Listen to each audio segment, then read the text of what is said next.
Alrighty, hey guys, welcome back to another video, and today we have another discussion video, and this thread's title is War Score Still Feels Bad. It is what it is.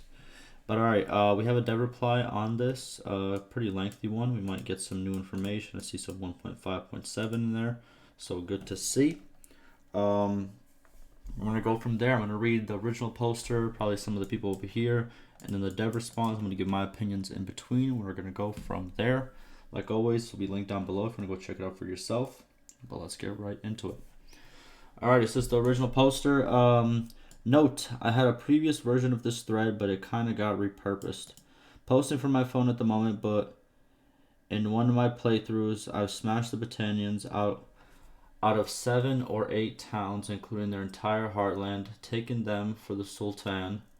At the same time, the rest of my low-influence faction has pulled off 50 plus successful raids to the point where the Battanian culture towns were rebelling, and we were holding 8 plus prisoners at all times, frequently more after large battles, or when I capture a fief packed with their kids. The manpower ratio has gone from 1.5.7 against my faction to 2.5 in my favor. He's pretty much telling he stomped him out. He took everything, you know what I'm saying? There's nothing left. And despite all this, and before some other war started, the Battanians were still demanding 3,000 plus tribute payment to get peace. I think something got screwed up or has been screwed up for a while and is hidden by factions leaving out what they get in 2 wars at once. Alrighty, before any other responses, this is actually not a big deal as it might sound. First of all, the tribute payments, whatever the tribute payment is, it's going to be split between all the members and all the different clans you have, so you might be paying like 100 or something.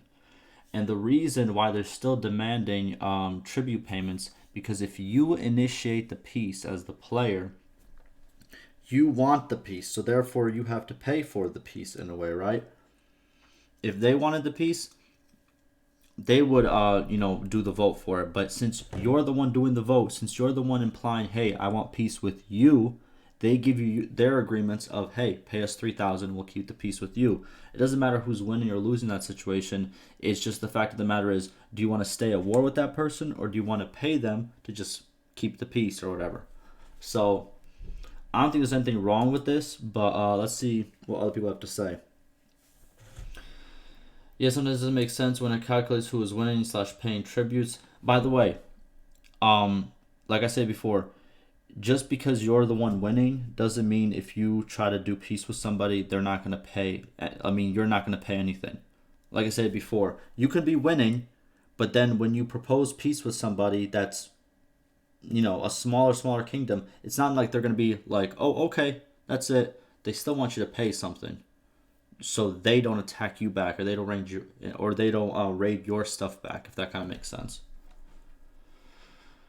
For example, I've been winning against every battle Southern Empire, captured many towns and castles, and 0% to negotiate peace, and they offer 15,000 for tribute.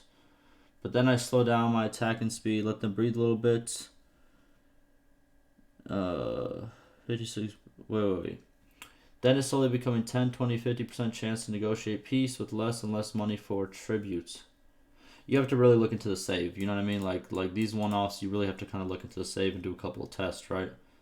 I was really thinking this today. I was at war with Azrai and Southern Empire. The Empire has 1 city left, but is asking 2,000 for peace. Okay, look. Again, I feel like there's a misconception here. Just because they're the smaller entity, they can still ask for money, even if you have 30 village. I mean, if you have 30 towns and they only have 1 town, for example, if you, the player, want to propose peace against them and you want them to keep the peace, you need to, in exchange, give them a tribute to keep that peace, regardless of how small or big, that you are. Just because you have 30 doesn't mean they're not going to pay anything because you have more fiefs than them. Since you're the one who instructed or you're the one who started the peace conversation, they said, all right, we'll do it. Now here's our thing that we want. You want peace, you want them to stop raiding you, and they want the payment. That's just, it's a transaction if you think about it. Yeah, now that I think of it, I've never gotten a piece off from the other side. That's another problem. Since the player has to most of the time initialize this piece, I think it does happen, but it's so rare. I think it's happened to me while I've been playing before, but it's super rare.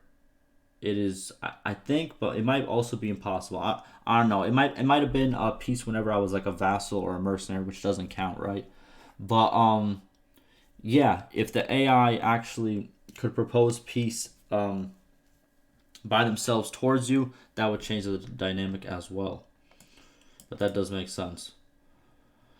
Let's see. Okay, so here is the player talking and a dev response. So the player, I was literally thinking about this today. I was at war with the Azrai. Uh, Wait a minute, what? I was at war with the Azrai in the Southern Empire. The Empire has one city left, but is asking 2,000 for peace. The Azrai who attacked me are more powerful and are offering 15,000 for peace. Okay, so the dev responds, most important thing in tribute amounts are how many fief a faction got. Okay, so strength plus number of clans, for example. X faction has 20 fiefs, 10 clans. They have 2 fiefs per clan. Y faction has 5 fiefs, 5 clans. They have 1 fief per clan.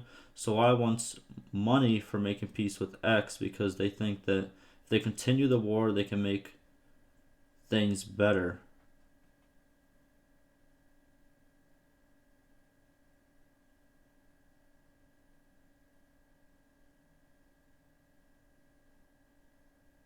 Oh, okay. So it's kind of the same way that I said it, but what he's pretty much saying here is, if Clan A has more fiefs, right, where they have like 10 clans, so therefore 2 fiefs per clan, right, and then Clan B has 5 fiefs and 5 clans, they also want to get to that 2 fief per clan that the other kingdom has, and if faction what's it called? If faction A, the bigger one, wants to make peace with the smaller one, um, faction B, which is the smaller one, is going to ask them for money because they think they can get more from actually continuing the war. And they have less to lose but more to gain. That kind of situation. Because they think that their fief per clan ratio should be higher. Exactly. They think that they should have more, so therefore, if you really want peace with them and they're the smaller entity, they're going to be like, all right, we can kind of gain more if we continue the war, but if you pay us this much, we won't do it. Makes sense. They deserve more than their current loads compared to potential power they have. Problem is, we are only showing strength in wars and peace tab. We are also need to show how many clan factions have. How many clans factions have, which is one major effect. Of course, system is more complex, but this is a main formula. Okay, so they show the power and the strength, but they don't show how much clans a faction have. You can check it out if you go to the encyclopedia, though, but I get what he's saying. At 1.5.7, things will be a bit better in these calculations because actually, if a faction is down 1, 2, or 3 towns, they still have, even though they still have a good number of clans, it'll be hard for them to use the full capacity of these clans because they cannot recruit from limited villages altogether. Wait, what?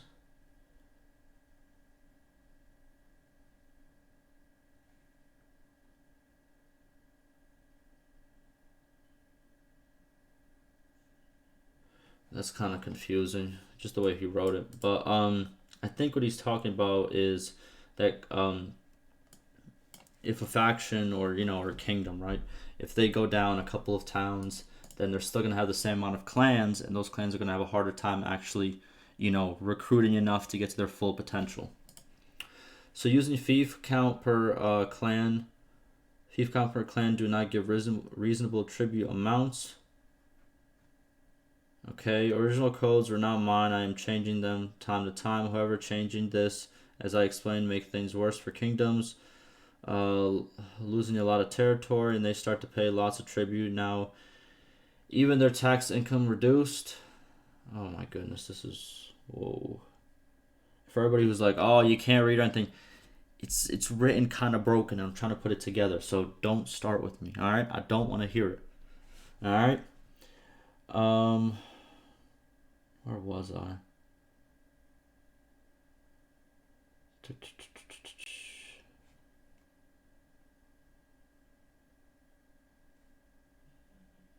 Okay, so he states that it would make actual snowballing worse because since they would lose a lot of territories, they would start to pay a lot of tributes, and then their tax income is obviously reduced because they have less fiefs. Therefore, they can't really pay the tributes, and it's going to make snowballing worse. But okay. Bigger kingdoms get more tribute compared to 1.5.6 and 1.5.7. However, other developments in snowballing problem make things better. Even this made things worse. Okay, so he said that bigger kingdoms are actually going to get more tribute now from smaller kingdoms, which is a bad thing, but he says there's other developments that are going to make this better, even though this one doesn't sound the best. Okay, I guess. Alright, now we have a player saying, yeah, now that I think of it, I never gotten a peace offer from the other side. And the dev responds, currently we haven't got that feature. Okay, there it is. So I probably had the peace when I was like a vassal or a mercenary then, and that's what I'm remembering.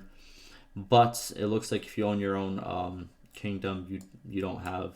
There's no possible way for the other side to actually propose peace, which I think needs to happen. I think definitely needs to be in the development right there. What you see in Wars tab is something.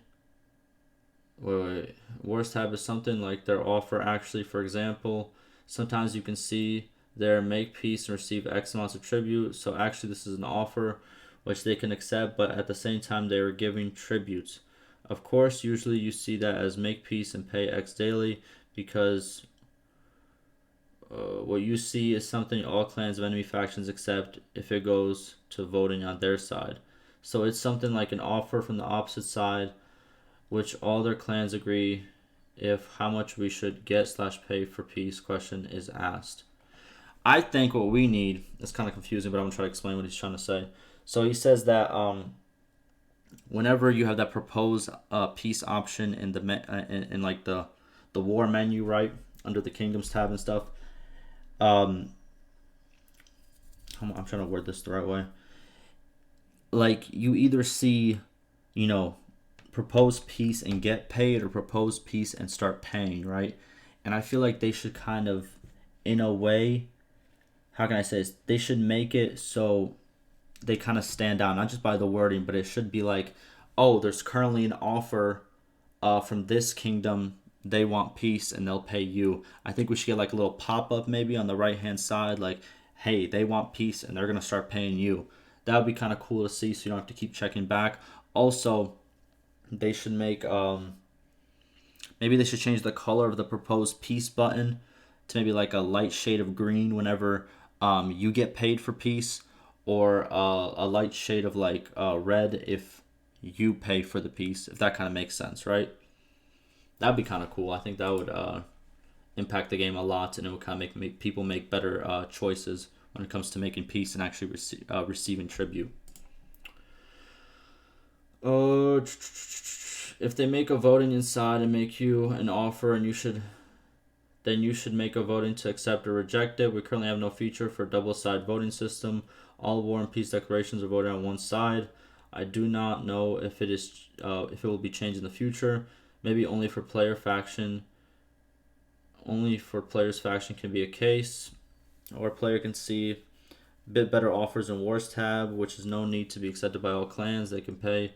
Okay, see, exactly. I think, look, since they're not going to probably do like this, the system where the AI votes as well, what I think you really should do is make it stand out, whether give it a notification first of all, like, hey, this clan wants to, this kingdom wants to make peace and they're going to pay you. I think there should be a notification for that. I think a lot more times people are going to accept the peace if they're going to get paid. I think that's first thing. Second thing, on the wars tab, there should be like an extra pop-up or like a star somewhere, just to kind of make it stand out, like, or what's it called? In that same tab where it says at war, that drop-down tab, the ones that want you to pay, they should be kind of outlined in green. Or no, the ones that are going to pay you to propose peace with them, they're going to be outlined in green, and the ones that where you would have to pay for the piece, those are outlined in red or something like that. I think that would be kind of good. I think that would kind of solve the problem in a way. But I think that's gonna do it. Yep, that's gonna do it for this. Let me know what you guys think. Let me know if you agree with the changes to the War UI. I guess you would call it the War menu UI. But yeah, ask me any questions, any concerns, and like always, stay safe.